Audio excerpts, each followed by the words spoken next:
रत्नागिरी आणि जगभरातील बातम्यांचे सुपरफास्ट अपडेट मिळवण्यासाठी रत्नागिरी खबरदारच्या सर्व सोशल मीडिया प्लॅटफॉर्मना आजच लाईक, सबस्क्राइब आणि फॉलो करा।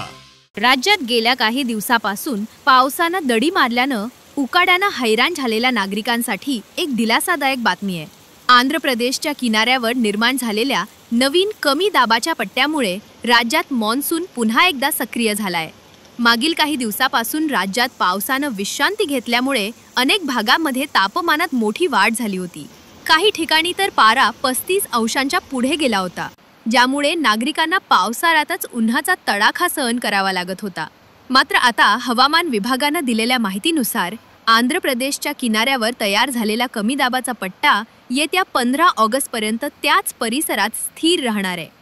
त्यानंतर तो पश्चिम उत्तर पश्चिमेकडे छत्तीसगडच्या दिशेनं सरकेल। या बदलामुळे राज्यात आजपासून मॉन्सून पुन्हा एकदा जोर धरणार असून अनेक भागात मुसळधार पावसाचा इशारा देण्यात आलाय। हवामान विभागाच्या अंदाजानुसार आज रत्नागिरी जिल्ह्यातही सकाळपासून अनेक भागांमध्ये मुसळधार पाऊस सुरू आहे। या पावसामुळे शेतकऱ्यांमध्ये आनंदाचे वातावरण आहे, पण या पावसाचा शेतीवर नेमका काय आणि कसा परिणाम होणार आहे हे अधिक सविस्तर जाणून घेण्यासाठी आपल्यासोबत फोनवरून जोडले जात आहेत रत्नागिरीतील शेतकरी आणि पत्रकार विजय पारावे। विजय, स्वागत आहे तुमचं। रत्नागिरीत सकाळपासून पावसाचा जोर कसा आहे आणि या पावसामुळे शेतीच्या कामांना कितपत फायदा होणार आहे?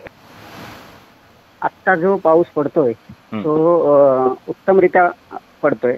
मध्यंतरी म्हणजे 2 आठवड्यापूर्वी पावसाने थोडी उसंत घेतली होती, त्याच्यामुळे शेतकऱ्यांना अशी शक्यता वाटत होती की आता कडाक्याचं ऊन पण पडत होतं, त्याच्यामुळे करपा रोग किंवा कीड रोग प्रादुर्भाव होईल की काय अशी भीती होती। पण आता गेल्या 4-5 दिवसांपासून पावसाच्या चांगल्या सरी कोसळत आहेत आणि आता हा आपण पाहतोय की कालपासून तर जोरदार पाऊस आहे। त्याच्यामुळे हा पाऊस असाच राहावा, म्हणजे तितका जोरदार नको, पण अधूनमधून जरी पावसाच्या सरी पडल्या तरी तो शेतीला पोषक ठरू शकतो। विजयजी, धन्यवाद। आपण अतिशय चांगली माहिती दिलीत त्याबद्दल। जनशक्तीचा बुलंद आवाज म्हणजेच रत्नागिरी खबरदार।